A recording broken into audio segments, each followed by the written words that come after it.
While they are on their way, welcome.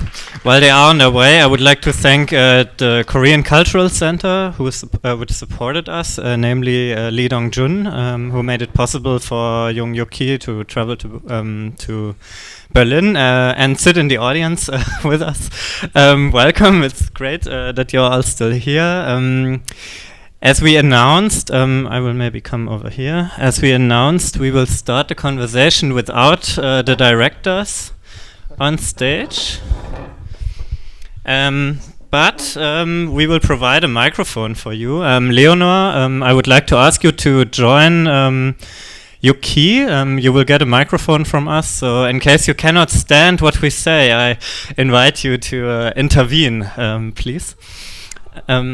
What we are doing now is basically, for the moment, we are playing a game. We are removing authorship from the films, and in a way, we liberate the films from the burden of authorship. This makes them maybe more free, but also maybe more fragile.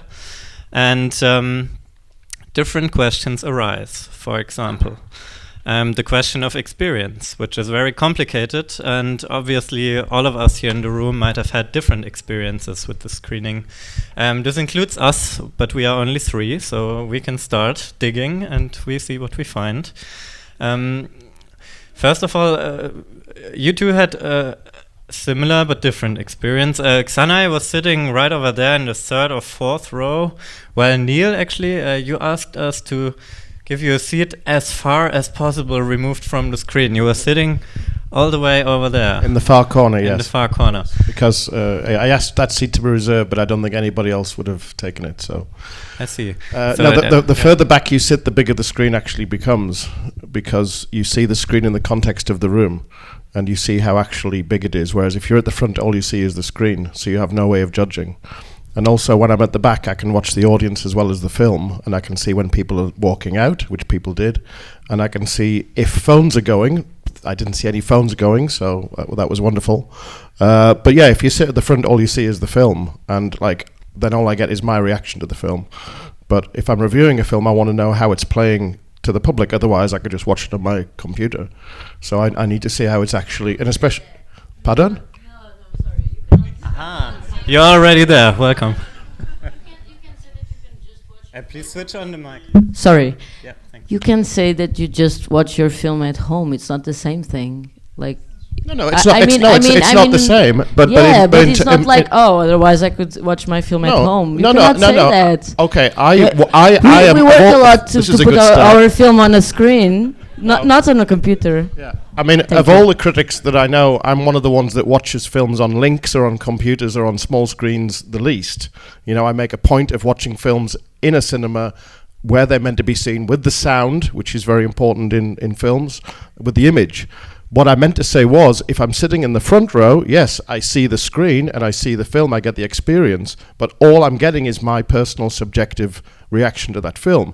And I'm not such an egomaniac to think that my reaction to a film is the only way you can react to a film. So I can be getting into a film, but I can see that the audience is leaving or walking out. So as I say, the reason I sit at the very back is I want to get the full experience of being in a cinema with people watching a film with the public.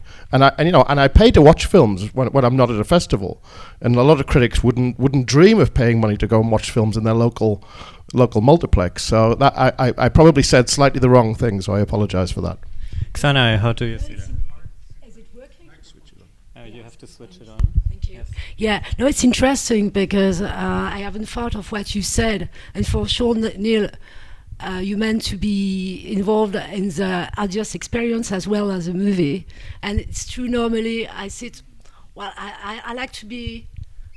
Not to feel stuck in a movie, to be the far left or right. I mean, not in a political way, but sit the exit, and to be quite close to the movie. But what you say is very interesting, because maybe I'm too much soaked into my subjective vision of the film, you know. So it's interesting. But there's also a practical consideration, because I make notes with this little torch. And if I'm sitting here, I get like, but if I'm sitting back there, then nobody else can see. So it's out of pure altruistic consideration for my fellow audience members. And I was making a lot of notes during both films. So you know, I can confirm that the pages are full. I was treating this as if I was going to review both films. So you know, I was treating it as an actual exercise, as if I was writing a review for one of my outlets. And I do review short films as well, and that's another thing. A lot of critics wouldn't think of watching or reviewing short films, and I think that is to miss maybe the better films, because I find when I look at my top 10 of the year, because I mix long and short films, because to me a film is a film. These days, normally at least 5 or 6 are shorts in the top 10, and I think shorts are better than features these days. And it's also a funny thing you mentioned that you had your torch, because I was sitting in the force. I hardly can read my writing. It's like wrote the last go. It's like inscription to decipher, because I write in the dark. So sometimes, so. Yes. But I'm 48 and I still don't have to wear glasses, so I'm very worried about losing my eyesight. So this is one reason if I'm making notes, I always try to be able to see what I'm writing as well, because the last thing I need to do is to start to, like in the film, everything's going dark. I'm starting to lose my faculties.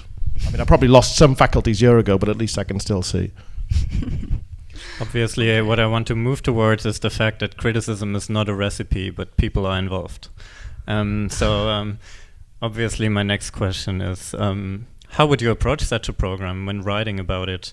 Neil, you are used to traveling festivals a lot and reacting very quickly to films, and in many ways. Yeah, for Hollywood Reporter, if I'm reviewing from one of the big festivals like this one, sometimes you have, the film will end and you have to file the review within, let's say, 2.5 or 3 hours.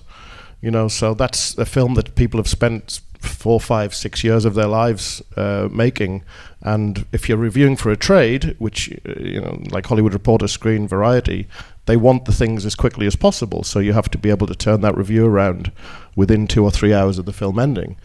If I'm reviewing for Sight and Sound or let's say Film Comment or something like that, it's nice to have a week to let the film percolate in your mind and you do some background reading. But it is a sort of discipline to be able to watch a film and try to do it justice. But I think people who read a review which has gone online within 3 hours of the film ending will take it as for what it is, and this is like the first draft of how people are reacting to the film. So yeah, it is something that you have to sort of try to train yourself to do. Do you ever do that, Xanaé, to write an instant review in minutes? No, I don't think so. And especially, it's a very special. I just say it's a special event tonight, because I know. I mean, like everybody else in the audience, of course, I have a spontaneous reaction after seeing a movie, but it's private, so it's kind of weird. And I mean, it's a kind of a strange experience to share it directly in the heat of the moment after a film.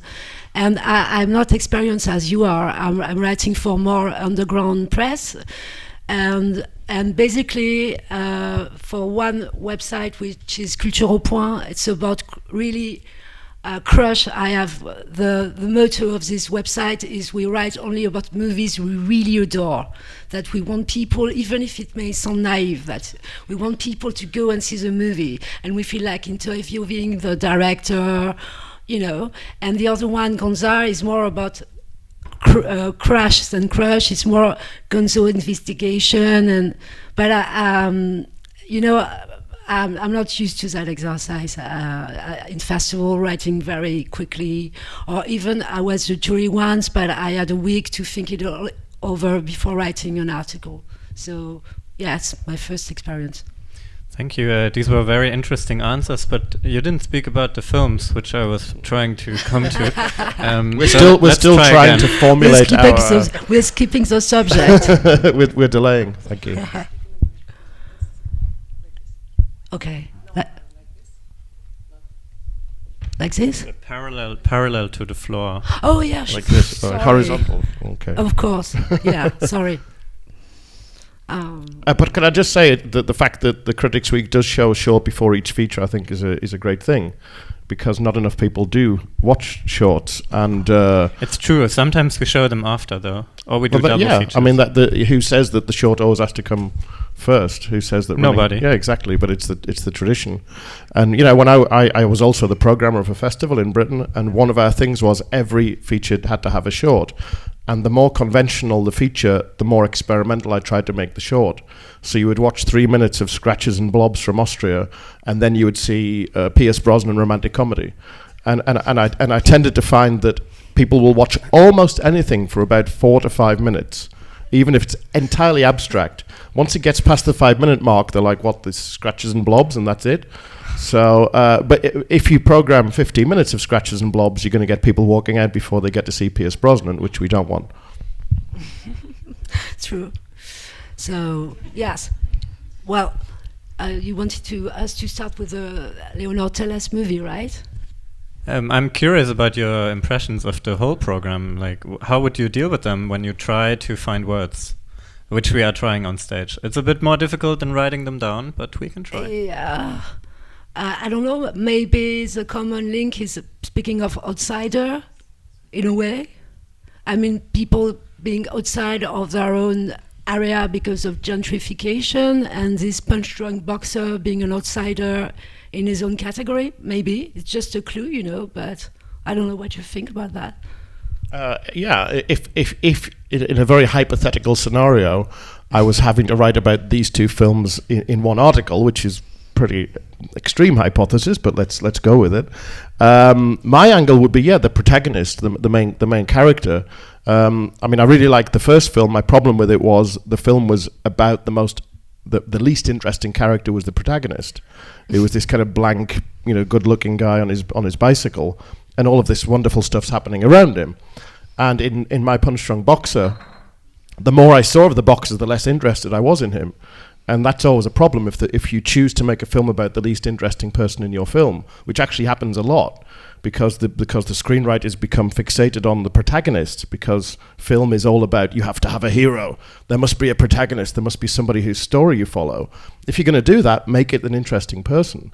And my problem with both films, it's more of a problem with the second film, is that the main character just can't sustain the film. So in the first one, it's not so much of a problem because you get so much more going on than the fact that the main character is this good-looking kind of doofus. In the second one, I think it's a much bigger problem because you're meant to be seeing the whole film through his eyes, and so he's unreliable narrator. He's punch drunk and all this sort of thing. But he's also just not I didn't find him a very engaging character. And unless you take the film in some sort of meta levels whereby the whole thing is a projection, in which case, why bother? So meta levels are not interesting for you, neither thematic connections and.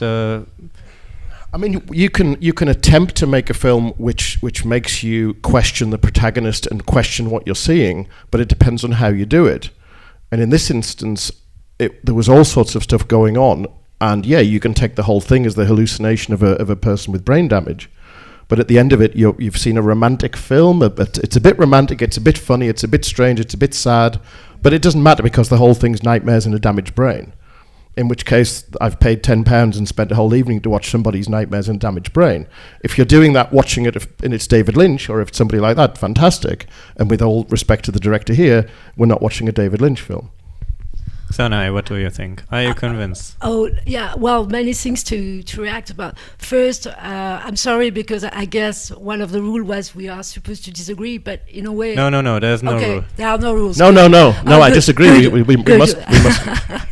No, well, I agree with what you said about the second movie, but I have different... I was doubtful about the second movie. I'm sorry to say so, but to start on with the first one, for me, the main character is the city, more than this beautiful guy. So, and I was very touched by the final scene where he kind of embraces the city when he's on his bike and suddenly he falls. So, and to me, it's not really a character. It's more like a metaphor of the guy being, being fired from the flat because of the gentrification, and it's beautiful. It's true. He is. He's like a young tad, so a little bit like coming from the death in Venice. That's true.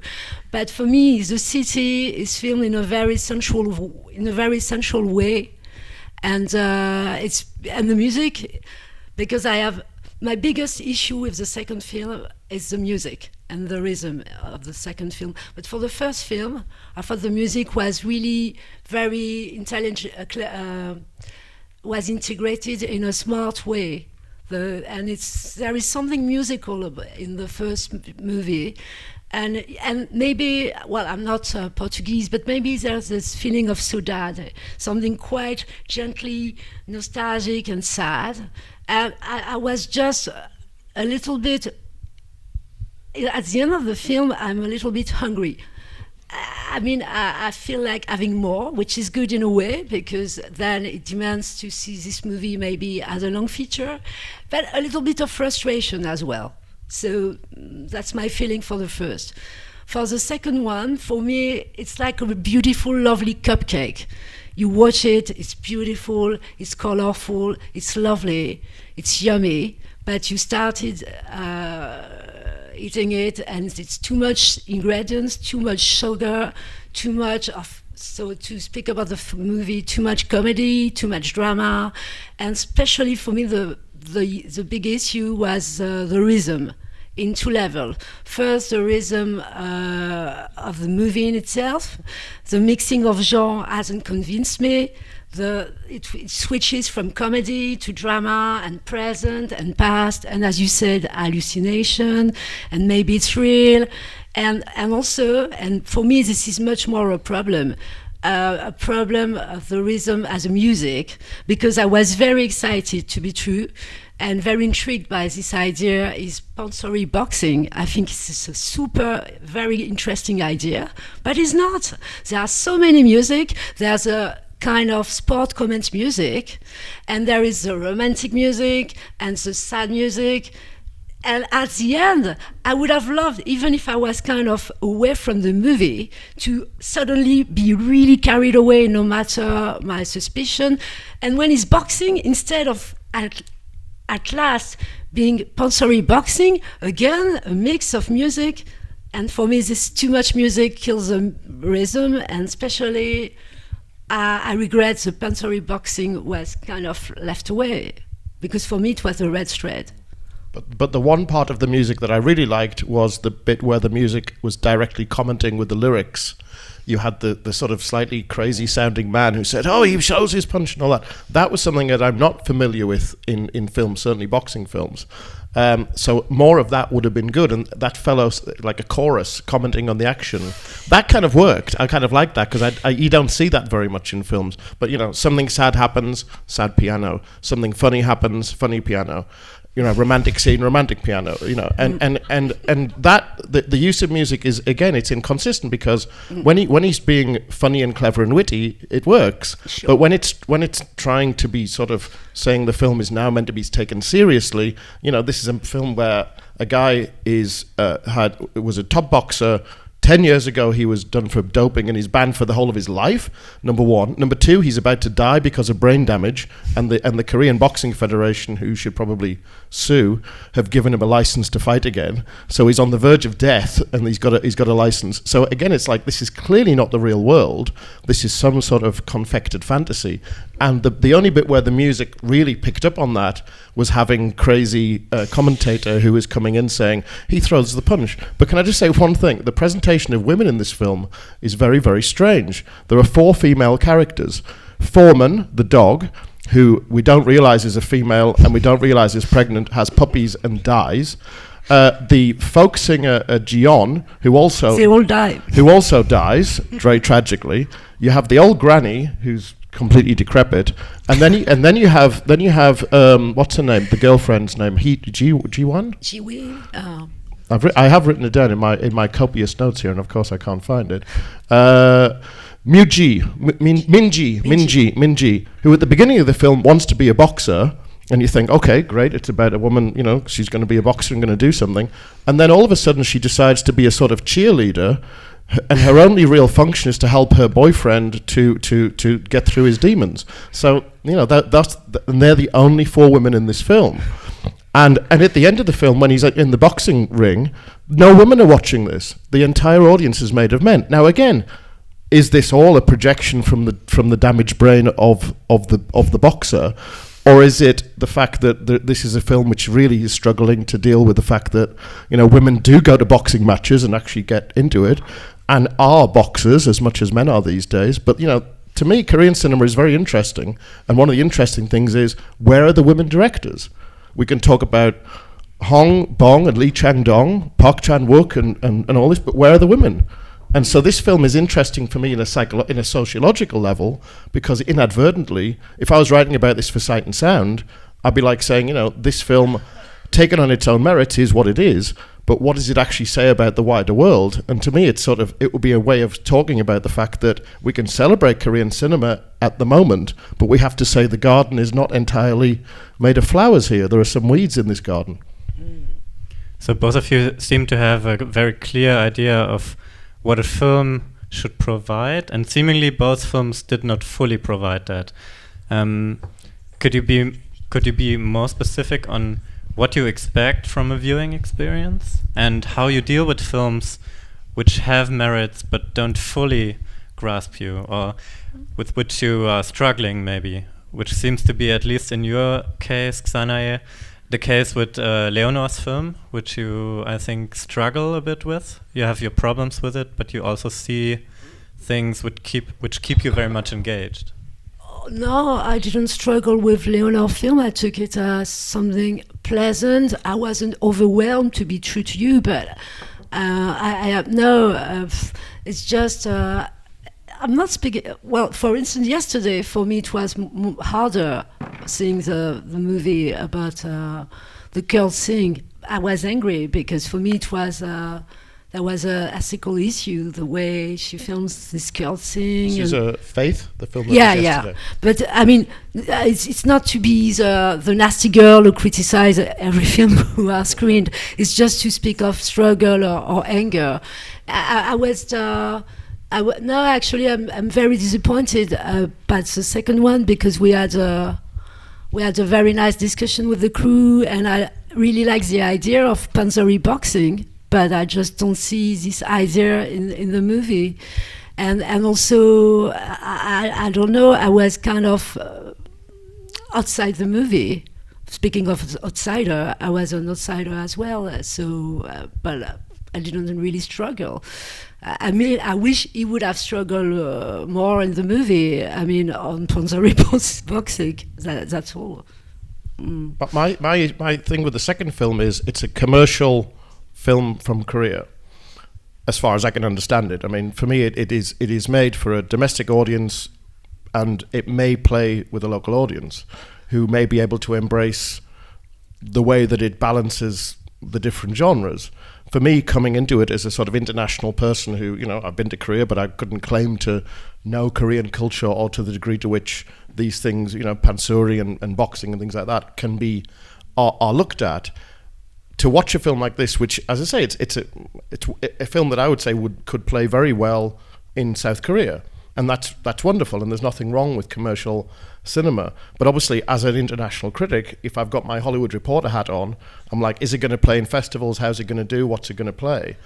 Limited, I would say. My Sight and Sound hat on is like, I have to assess this as a work of cinema, which is, you know, as a first film, it has some promise, but, you know, if I'm writing about that, I've got to use it as a window to talk about wider matters. So, and it's the wider matters that are interesting to me, not the actual film itself. But as I say, you know, basically what you've presented it in the context of the Critics' Week is, from what I can see, a commercial Korean film made for local audiences, and that's of course perfectly valid. And of course, there's the line that they keep saying: the more Korean it is, the more universal it is, which is, you know, also kind of questionable.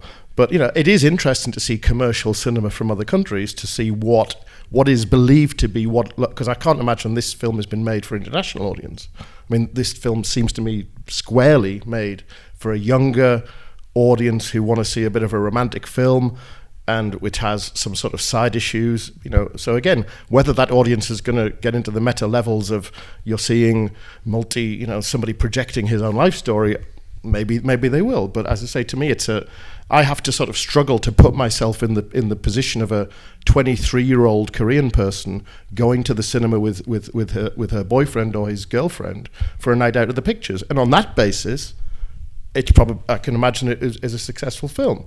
But if somebody was saying to me, should we show the film at a festival? Should we remake this film? Should we release this film in Britain or in Germany or in Austria? I would say probably not. To me, this is a film for the local audience.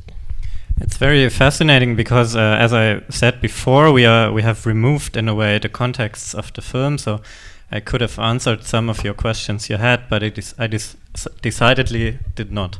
And you also identified as a critic and a spectator who is not familiar with all the circumstances of the film, but you seem to be, in a fascinating way, very sure for whom this film has been made. And I find it fascinating. How can you describe your sense of being entitled to make these judgments?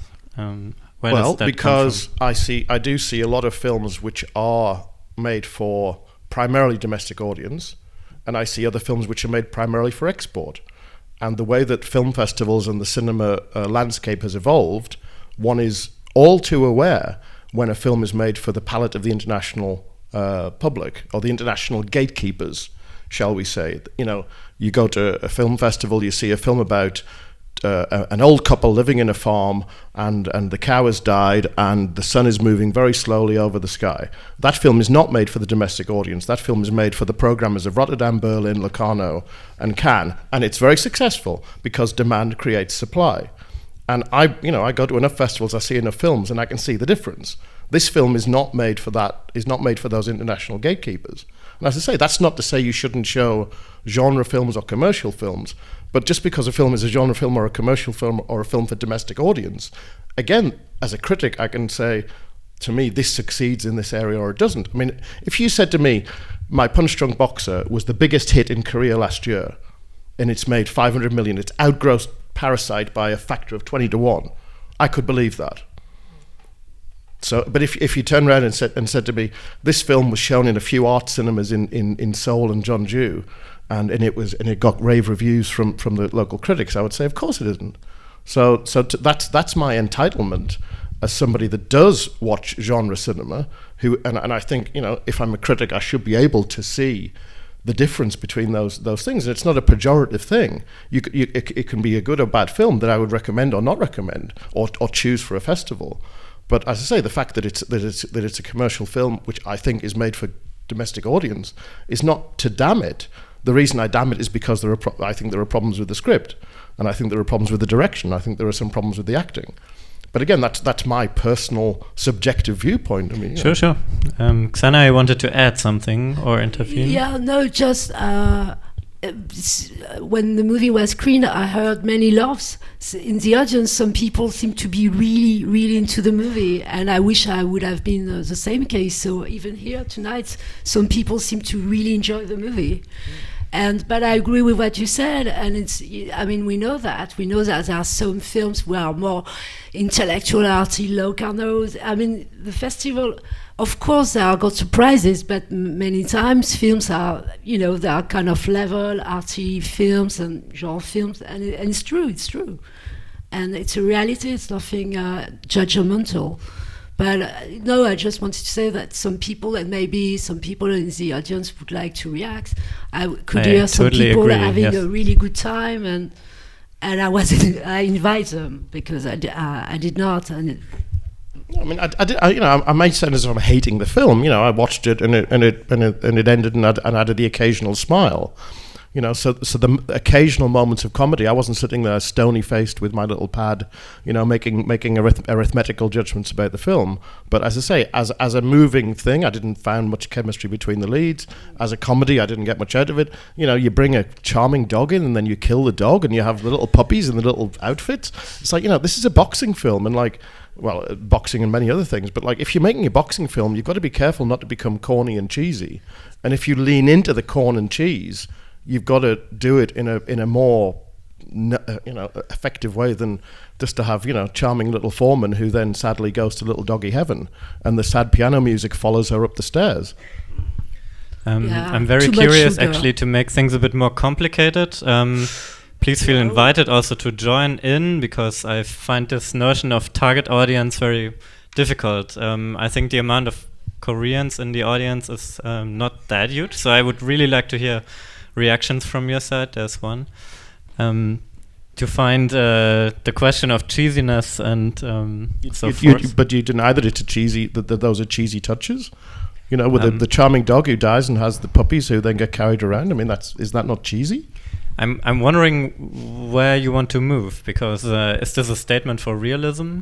No, I'm not saying a film has to be, you know, Frederick Wiseman boxing gym where the camera's 25 feet away. But if you have a film with a charming dog who you then kill, and then you have the puppies of that, the dog dies in childbirth, and these three doomed puppies are nursed back to health.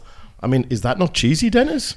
Do we know what the word? I mean, are we operating, you know, with the same meaning of the word cheesy? You didn't find that was a slightly corny, cheesy touch? I think it's not a question of the term, but our relation to the term. And I think we all have different relations to the term cheesy, maybe. I would say sugary, but it's just a feminine version of cheesy in a way. Sugared cheese. For me, too much sugar. But again, it's not to be. I'm not. Of course, I'm not saying I have the truth and I am. You have to follow my opinion. It's just for me. You know, you were speaking of recipe, right, Dennis, at the beginning. And for me, the recipe fails because it's too much a big cake with too much sugar, too much decoration. And at the beginning, I was very attracted by the cake, and even the sport comments. I mean, the music and sport comments at the beginning, I was like, wow, this is very original, I love it.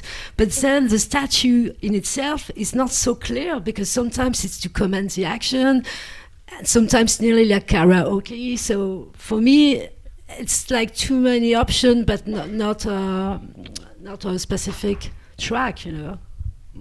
Let's hear a comment. Yeah. Hello, so I'm Milena from Germany. I was born here, but I want to say that I really enjoyed watching the second film, actually, and I think I was one of the ones who loved really loud. I really loved my heart out of the second film, and I really think that the film really displayed the Korean society really well, kind of, because I'm also interested in this Korean culture, actually, so that's why I'm also here to watch the film, and I think it really well displayed the problems of the Korean society, because young people really have big problems like finding their dreams and fighting to achieve their dreams, because Korean society doesn't really, in my opinion, doesn't give the chance for people in a certain age to achieve their dreams. So this boxer boy tried to do everything what he can. So that's why I really think that this movie showed real good things about that, and the bad things about the Korean society. And like you said before, I would agree with the part that the film is more with the domestic audience in Korea, since people like me, who's young and interested in Korean culture and understand Korean culture, can really adapt to the things. And I think maybe some people didn't get the Korean parts of the film, because there were a lot of things that were more directly maybe directed to the Korean audience, since like some jokings and jokes in the film, it was more Korean. But in all, I wouldn't say that like the everything with the music and everything else was really disappointed. So I was really kind of surprised that the critic was actually too harsh, kind of, in my opinion. I don't know what the other people think, but I really enjoyed it actually to watch it. Could we also consider notions of judgment and what role they play in your perspective? Like a judgment can be more open or more closed, and in which sense do you see the purpose of a judgment when you approach a film? My purpose of a judgment is if somebody should spend 10 euros in their evening watching a film. Because that is a judgment that they have to make, and I can the way that I describe the film, the way that I write about the film, the way that I tell them I've reacted to the film, will hopefully, because these days we have a lot of films, perhaps too many, and people have less and less money and less time. And if you say to them, oh, you can watch this on the link on your computer, or you can go out and spend your whole evening with your friends and spend 10 euros and 20 euros. So I think there are, what I would say, good and bad films. I disagree with Manny Farber, who was a wonderful writer, and he said value judgments are meaningless in cinema. Well, he never paid to watch films very often. So I think value judgments are increasingly important if value is important to you as a person. Xanaé, do you agree that there are too many films and films are maybe, I'm exaggerating, a product like a cake?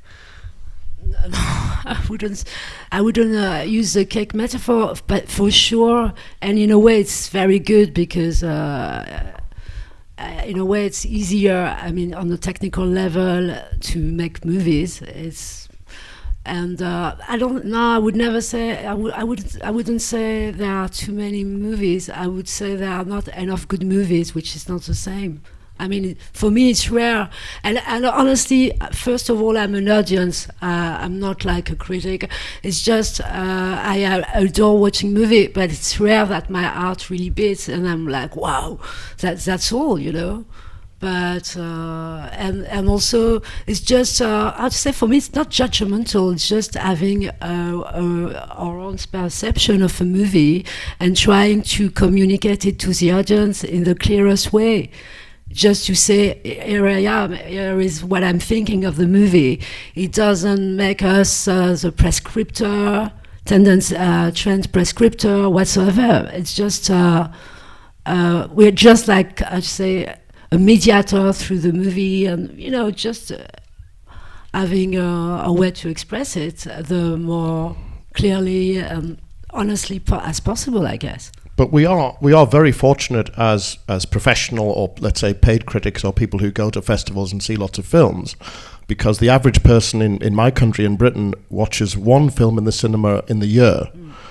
We have to remember that. And we are fortunate. We come to the Berlinale, we can watch 7 films in a day. I can go and watch a King Vidor film, I can watch a new Korean film, you know, and I've seen more films in one day than most of my friends that I went to school with will go and see a film in 7 years. So we have to remember how fortunate we are. The other thing is that because of that, we see a lot of films, we can compare the films to one another. So a person who goes to the cinema once a month or once a year, you know, I can say, if you want to see a really good boxing film from recent years, watch Creed with Michael B. Jordan, which I think was one of the better boxing films. And one of my favorite films last year was a boxing documentary from Chile called El Guru by Rory Barrientos Lamas. If you want to see a really good recent boxing film which transcends every cliche of the genre, I recommend El Guru. Now, of course, this film is not just a boxing film, but it is a boxing film. And on that, and I do watch a lot of boxing films. I know a little bit about boxing.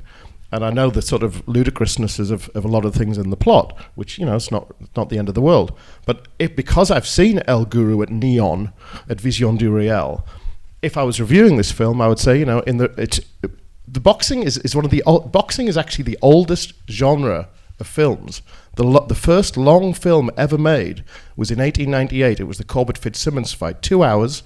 There was a press screening in 1898. So boxing films are as old as cinema.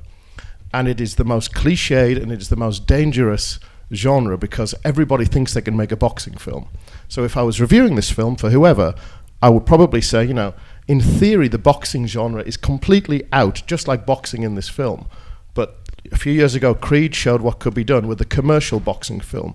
El Guru shows what can be done with the artistic boxing film.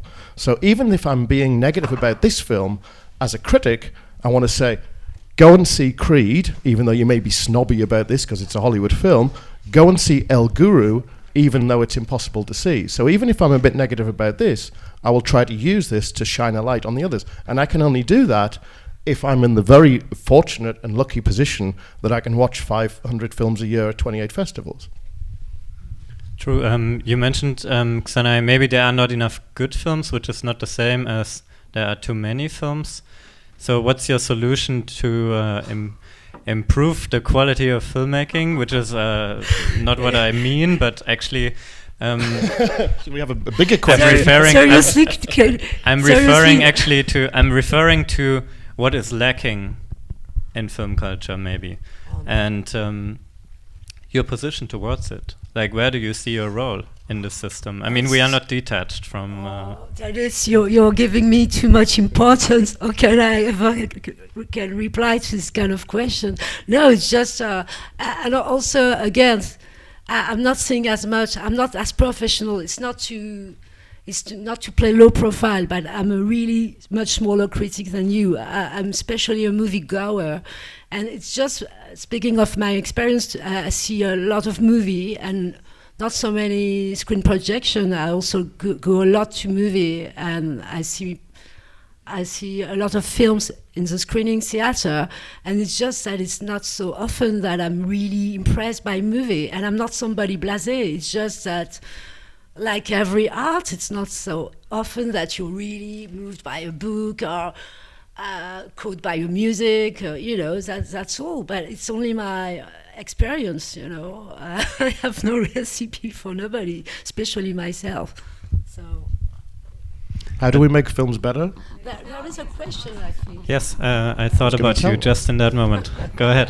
Hello, thank you.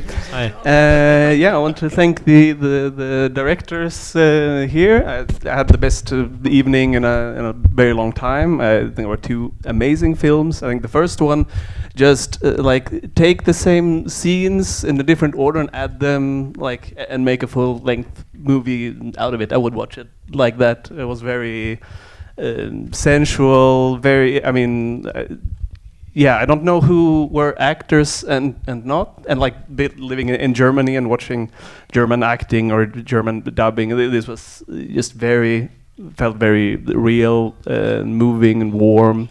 And the second film was the funniest shit I've seen in forever.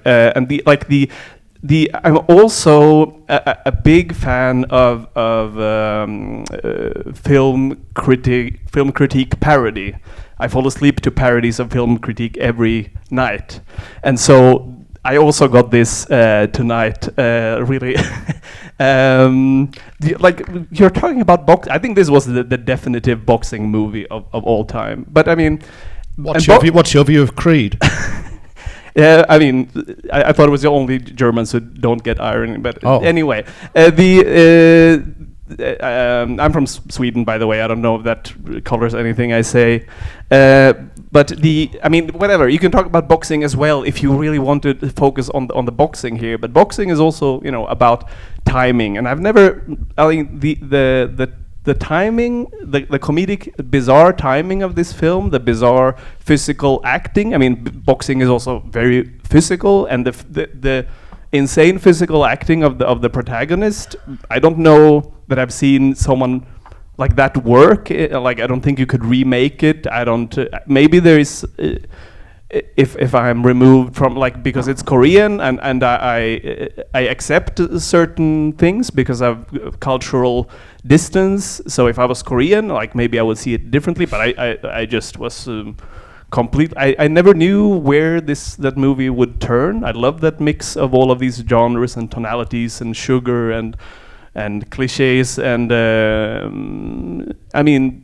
I would watch it over and over again just to look at the editing, just to look at these strange choices everywhere. So much fun and very, very bored by this critique. If you're going to critique a movie, make the critique interesting. With the main protagonist there.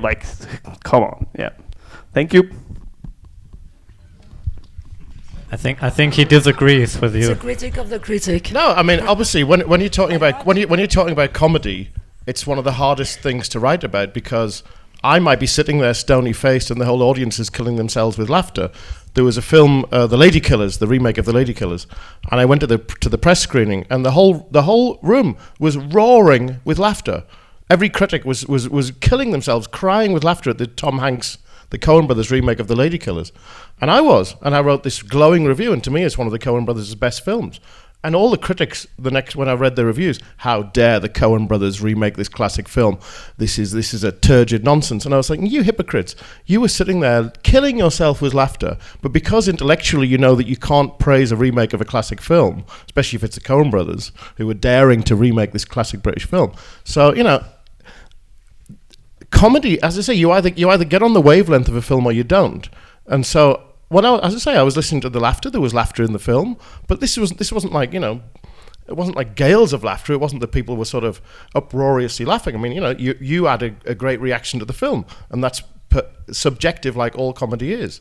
And if I'm trying to critique the film, I will take on board the fact that other people found this film funnier than I did, and I will try to incorporate in that review and hopefully make it interesting, But as I say, it's not that I'm going to sit there and say, I sat stony faced for 100 minutes and therefore the film is a failure.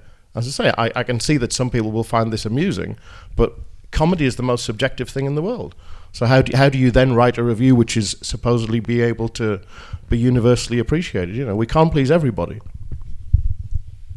But to answer the question that you asked, which is very interesting, about how do we improve cinema, the thing is that the reason why I think short films are better is that they don't have the commercial imperative. And since 2008, since the credit crunch, as we call it, the financial crisis, the types of people who are able to make cinema has drastically reduced. And we're now getting the only films you see at film festivals are people who've been to film school. It's very unusual to go to a film festival. Look at the bio of a director. 9 times out of 10, 19 times out of 20, so-and-so studied film at X. He graduated, she graduated, studying film at Y. That is becoming more and more and more. And of course, film school is not cheap. So we are reducing the number of people, the social strata of people who are able to make films is reducing, and we're concentrating on the less interesting people who are making the films. So it is a much wider thing about how do we widen the access which used to exist. And it's also theatre, it's also literature, it's every possible art form, because we are disenfranchising those who have interesting stories to tell. And Rory Barrientos Lamas, who did go to film school, but he comes from a working class community in Chile and was able to capture that in the film. So authorship is coming back into the conversation as a systematic question. I would also like to invite Leonor and Hyuk-ki to comment on what we say, like everybody else. Feel free to oppose what is being said about your film.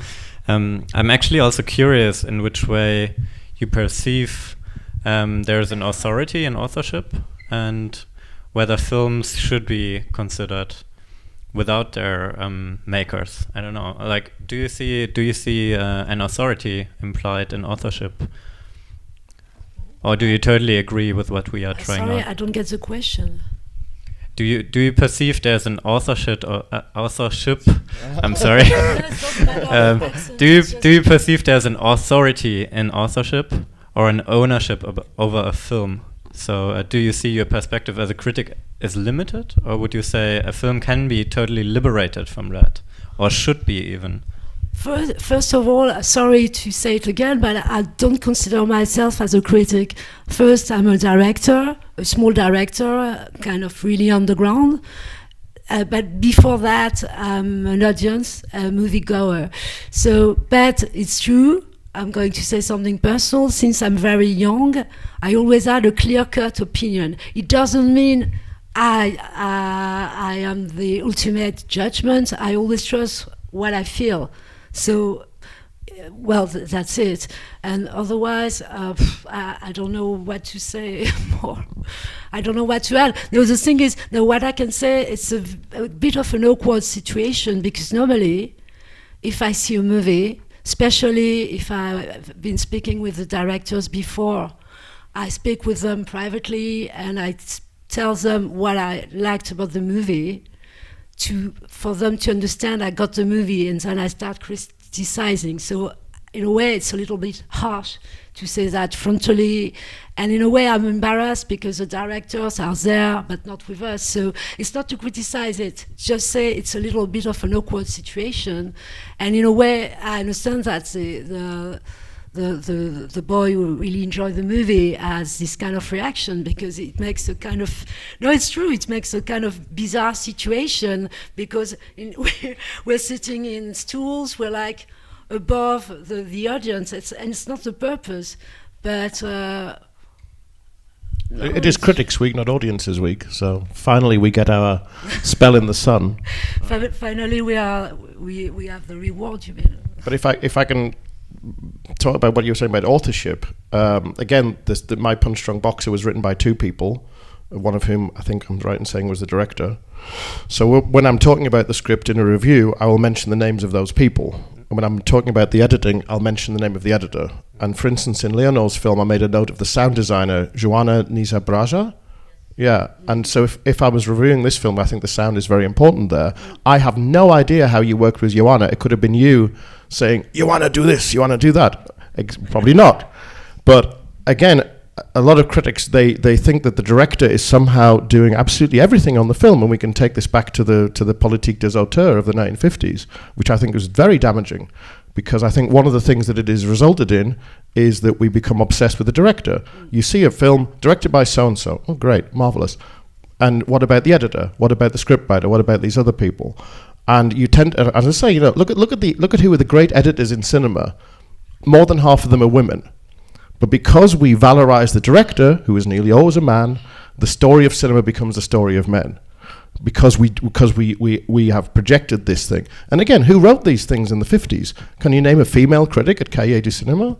With Rivette, with Godard, with Truffaut? Where were the women on that magazine? And these guys concocted a theory that the auteur is behind everything, and they all just happen to be, men. How bizarre. So to me, I always, you know, on the minute on Twitter, I'm doing a thing, these are the films I've paid to see this year, directed by so-and-so, edited by so-and-so. And I put the two together as equal, which is a provocation. You know, but as I say, authorship, what does it mean? I don't know how films are made. You see the credits and it says written by such and such, directed by so-and-so, and the lazy thing is to say, you know, Abel Ferrara's made a film. Oh, wow, fantastic, Abel Ferrara film, blah, blah, blah. Who's edited that film? Can anybody name Abel Ferrara's editor? Anybody? No. Who shot that film? Can anybody name Abel Ferrara's cinematographer? But everybody in Berlin for the last 3 days has been saying, Abel Ferrara, Abel Ferrara, Abel Ferrara. And it's 2020. We've got to break this idea that there's this dude who's in charge of everything. Smash it. Dennis? It. You know, how there's a comment. Yes. Where are you? Here. How can you do that? Because it's very hard.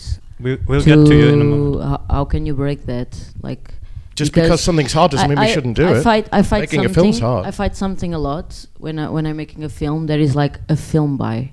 I hate that title. I always made like directed by, because that's what I did, and you always see on posters and in everywhere in trailers a film by blah blah blah, and you always are putting someone on the light when you obviously everyone that works on film knows that film is a collective work, and I need everyone to work with me. Of course, I'm like more. I try to direct things, but I cannot do all the things by myself, and it's a very collective work. So the question that I have is like, how can you break that? And also because most of the time is men, white men directing films. Well, as critics, you know, we don't have a lot of power. But one of the things is that we have power over is which words do we use and which names do we mention, and do we just perpetuate this myth that there's this fellow who's made this whole film and everybody else is secondary. Name the people. If you give the names of the people, you're giving the names of men and women and everybody who's made that film. And you know, I'm not saying you've got to go through the whole credit list and name everybody who's done something. But if something's done something that you think is noteworthy good, mention it. If something has done something noteworthy bad, mention that. And as a critic, if I can make a tiny little difference to the career of a person who I think has talent in a positive way, or a person who I think is worthless, for instance, Mr. Kurzanovsky, whose film is in the competition, if I can make a little bit of damage, just a little bit of damage to that guy, that's up to me to do it. And all I can do is these little gradations here and there, and you hope that it eventually goes through. But, you know, I read these reviews. Johnny Depp is marvelous in this film, and they talk about all the performances, and there's nothing about anybody who's worked behind the scenes. They'll talk about beautiful images. They don't say who the cinematographer is, and it's 2020. There's no excuse for it. So as I say, we as critics, we can't do much, but we should be doing what we can be doing. Otherwise, what's the point? Otherwise, we're just publicity. We're part of the publicity apparatus for Marvel or whoever it is. But again, who edited Avengers Endgame? Who edits Terrence Malick's films? You know, again, un film de Terrence Malick. No, it's true enough. I had the chance to interview, I don't know whether it was released in Germany, a first independent movie called Swallow by Carlo Mirabella Davis.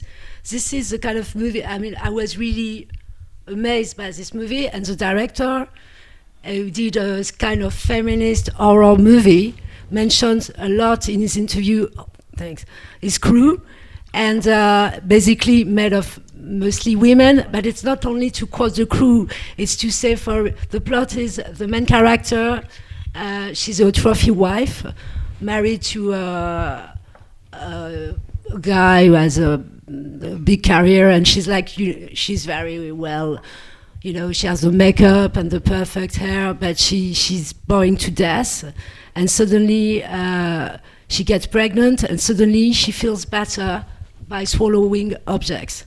Right, and for instance, this director gave me the example of the lady in charge of the design. She would put on the design every object she would swallow, but in a bigger scale, you see. So that was very interesting, because not only was quoting the lady in charge of the design or the producer or the editor, but for what they brought. So yeah, it's a way, and I did it at a mini scale for my mini website, but already it's an answer. Or even Joseph Losey. I'm very fond of Joseph Losey, and he had a very special way of editing movie, and it was always Reginald Beck who did the editing. So yes, in that way I agree, but it is very French, very Les Cahiers du Cinéma. No, it's true. I did also a French film school quite famous called La Fémis, and they were obsessed by the author idea. So I mean, honestly, after a while, I was shocked, because it was always, come on, you're author, just write the idea. And no, it's a cruel thing, I agree. Even though, of course, there is a very talented girl or boy having the whole idea, but yeah. How many women have ever edited Cahiers du Cinéma? How many women have been the head of the Cannes Film Festival? I think the answer to those, I mean, I might be wrong, maybe people know, I think the answer to both of those things is zero. How many women have been the head of Venice, Berlin, or Cannes? Zero. These festivals have been going since 1932. There has never been a woman in charge of those three festivals. This is 2020. And again, this is it's a much bigger thing. We as critics, or even as film goers, we can point it out. And I'm on Twitter often saying, isn't it a bit odd that we've had 465 festivals of these three, and they've all been run by a fella? And people go, oh, Alberto Barbera, is he a little bit sexist, do you think? What do you think Lucretia Martel, what could it possibly be? Why was Lucretia Martel not in competition? I don't like Zama, by the way, as a film, but it should obviously have been in competition. Could Alberto Barbera be possibly a little bit sexist? Everybody pussyfoots around. And the fact that he puts one woman in each of his competition sections every year, it's a complete coincidence, because the films just aren't good enough. Sorry, girls. Let's hear another comment. There was one up there.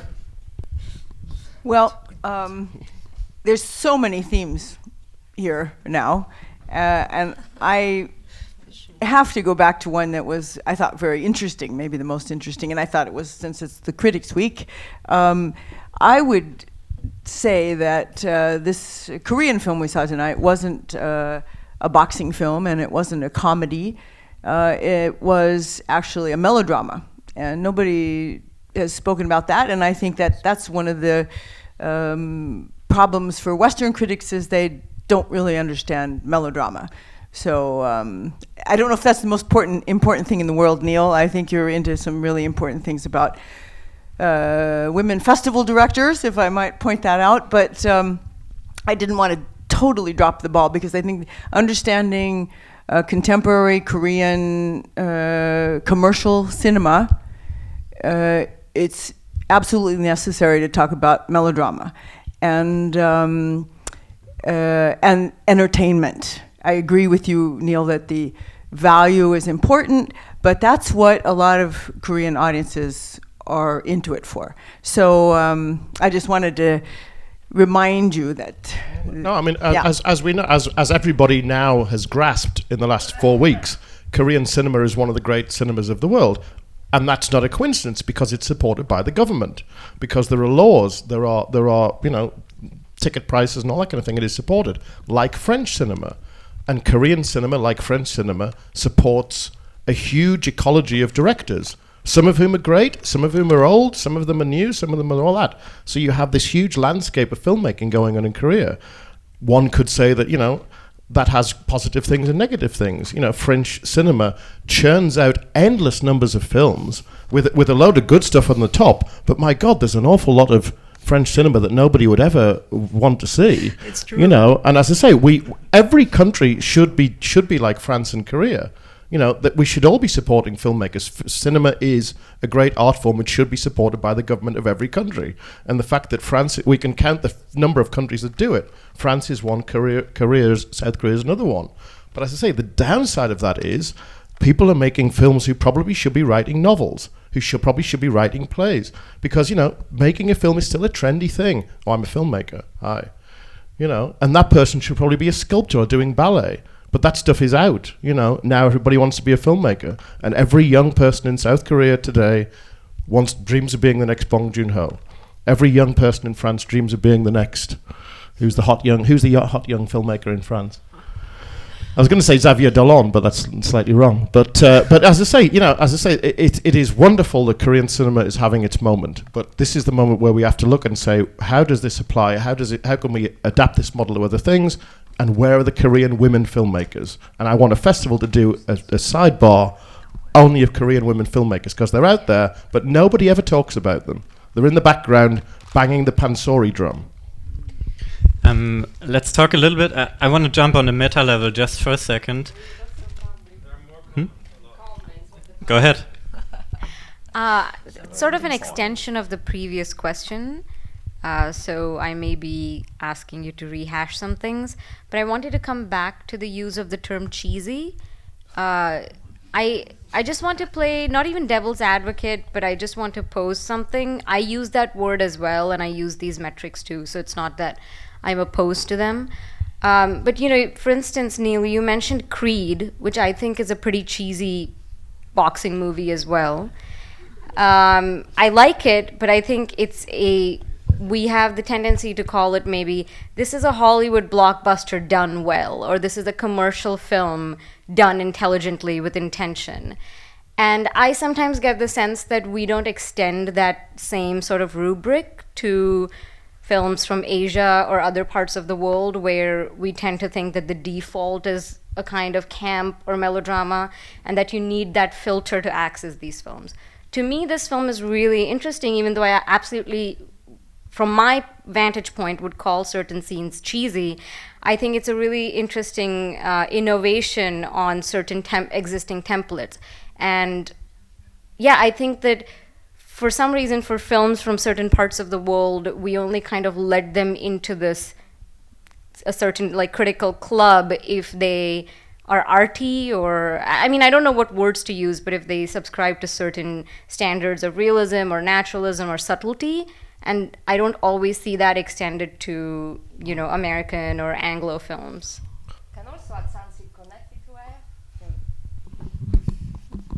Yeah, also I wanted to say something related to what you just said, because I was exactly thinking the same. You were mentioning that as critic you have to have distance, but I had the feeling that you didn't have enough distance, because if you compare this film to the film of David Lynch, I think we are really not on the point, and I have the impression that you are also trying to use the Western parameter to judge a Korean film, that I wonder also how much you know about this culture. And in my perspective, that by the way, I don't know so much about Korean culture, but still I could at least grasp the idea that this is not a comedy. I totally agree. I think it's also a strong reflection about the suffer of the young people that have also to, in a sense, try to always be the winners in many situations. I totally perceive like the pressure of being the best in the society, that in a sense I also think this is a pretty Korean problem from what I know about this culture. For me this is totally evident on this film, of the fact that no matter what is happening, you have to go on and you have to be the one succeeding in your life. So I totally find it as a meta-reflection on the society, and I think is a very dismissing term to just say, you know, that this is for the young audience. I find it also is a bit of derogative term towards the audience, and also the audience here today, because, I mean, if you say why the people were laughing, and you were also questioning that in that sense by being the critic. I have really a problem with this kind of critic. And also, sorry, I want to add another thing.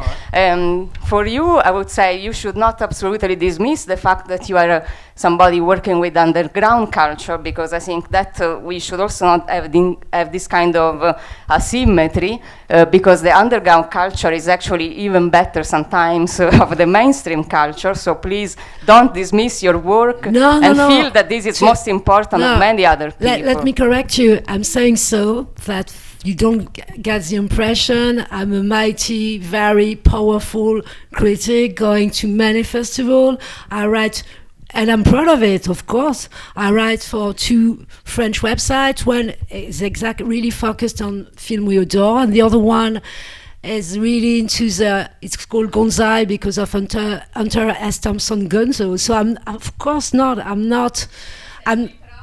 but I am. It's just to be honest with you. I'm not like, and nobody, and you know what? Let's say you come up on stage, everybody would think, anyone on stage saying this is my opinion, everybody would think he or she is arrogant, and why does she or he has such an opinion? We're here because to debate the movie and just to propose our subjectivity.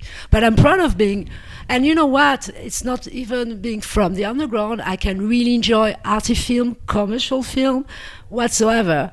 And speaking of cheesy, for me cheesy can be something positive. You mentioned camp, and also it's a matter of vocabulary. For instance, Neil would say cheesy, which I completely got.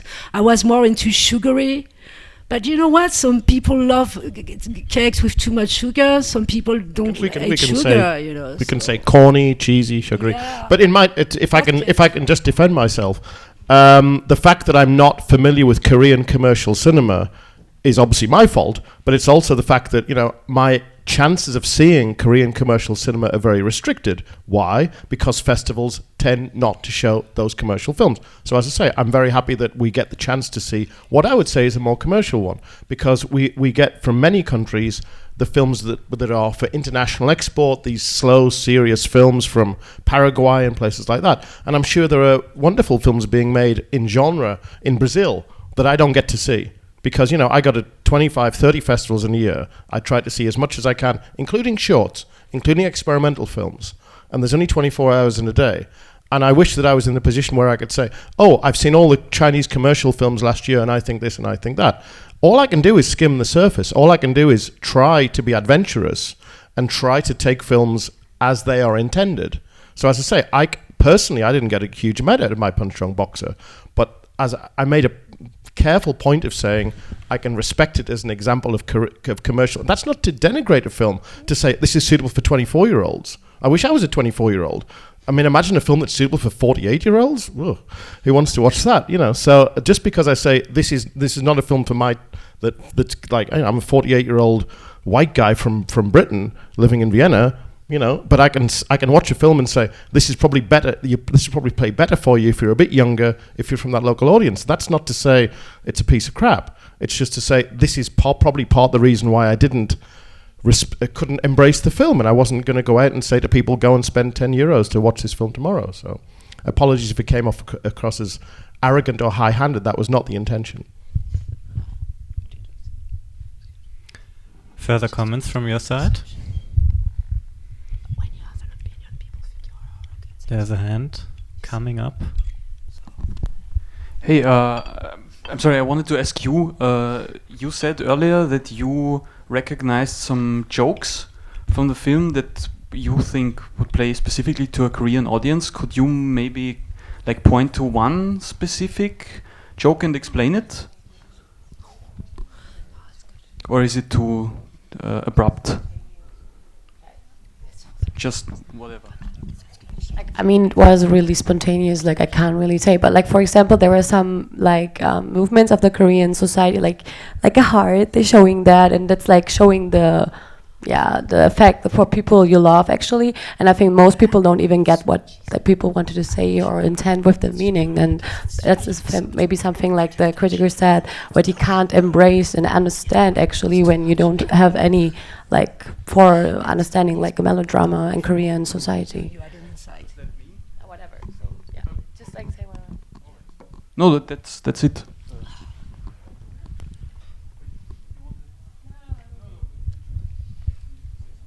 Okay. Would you like to express something through the mic? No? Okay. Anybody else? There's one more.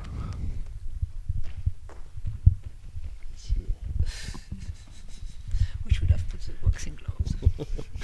We're in the restaurant. No, I think one of the interesting things about hearing you talk is that you were very much into defining the films, and I think that's one of the things I least like from critics is when they try to label films and put them into boxes and to describe. I know that's part of the work when you write for a trade, for sure. That's one of the important things that are expected from you. That's what you're getting paid for, to do that. I wouldn't have expected this from an underground critic, if you define yourself something like that, because the thing that fascinated me most, especially with the second film, but also with Leonor's film, that is so much about surfaces and actually not about what the discourse is within the film when you follow what they talk about, but it's at the same time it's about something else.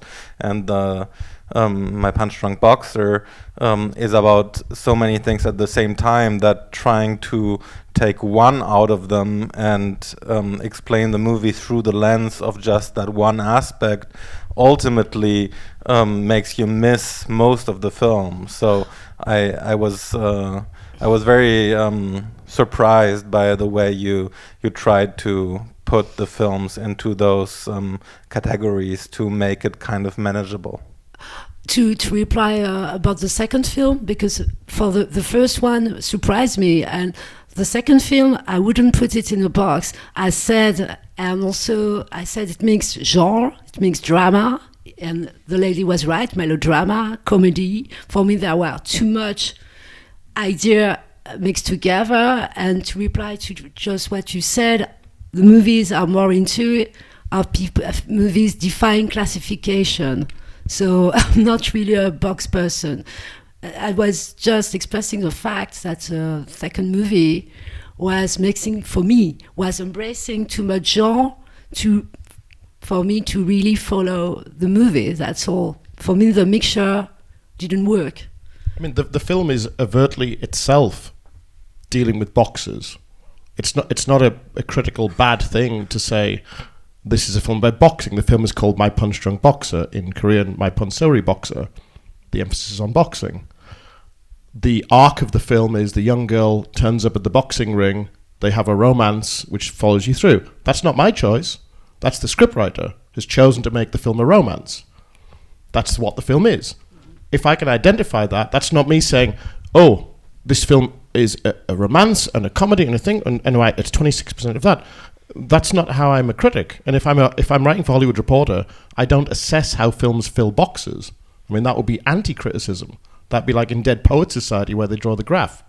But the film, I wouldn't use this approach if the film itself did not do that. And as a critic, you must respond to what the film is doing, and in a witty way, you engage with the film in the way that it engages with you. Because every film is a snowflake. Every film is different. This film chooses to work with boxes. The fact that I identify that and say how it does that is not me a box-ticking critic. I'm sorry. I think it starts with your vocabulary. You just said in the very beginning of your sentences here, it is a film about. And I think the understanding... The script begins with the girl, with Minji, turning up at the boxing ring. Okay, that's the beginning of the film. And you follow the arc that the scriptwriters have elected to choose. That's not me imposing that. You choose to begin the film at the point where the girl goes to the boxing gym. You choose to end at this point, where they're walking on the beach in some sort of nightmare and a damaged brain. That's not me as a critic saying, oh, this is my election to do this. That's what the film does. That's how it begins, that's how it ends. That's the title of the film. And I'm not like some bad critic to say that's what the film is. I mean, if you think the film begins in a different way, I'd like to hear what it is. If you think the film ends in a different way, I'd like to hear what it is. But that's not me saying I impose my vision onto the film. That's what the film is imposing onto me. And as a viewer, I elect to say, I can see that and say it. But if you disagree, I'd like to hear how you think the film is. I do disagree not with the fact that you describe a story, but with the fact that you think that the film is defined and is about the story. I think that's a way of looking at film that just doesn't interest me so much. To define a film by its subject matter and to think then that the subject matter and the storyline is what defines the film. I think that's just a very narrow way of looking at it. The word define, fin, means that is the point that it ends. When we talk about definition, we say beginning and end. That's define. The scriptwriters of this film, these two people, have elected to start their film at this point and end their film at that point. That's their choice of defining. It's not me defining that. I can comment on how they've done that, but that is their choice. They have defined the film that way, and I will comment on that. That's not me defining the film. That's their definition and me commenting on their definition. So I think you're seeing it slightly the wrong way around. Well, as I say, this is what the film is. This is what the film is giving us. It begins at this point, it ends at that point. Well, because we're talking about definitions, and now we're getting into a semantic hall of mirrors. It's called Twitter. Okay, I think we can keep talking and leave the stage and mingle and go into the semantic hall of mirrors outside in the foyer. Thank you very much, Xanaé and Neil, for engaging in this battleground. Thanks for inviting us. Thank you very much for staying. And yes, again, thank you, Leonor and Hyuk-ki, for being open for this experiment.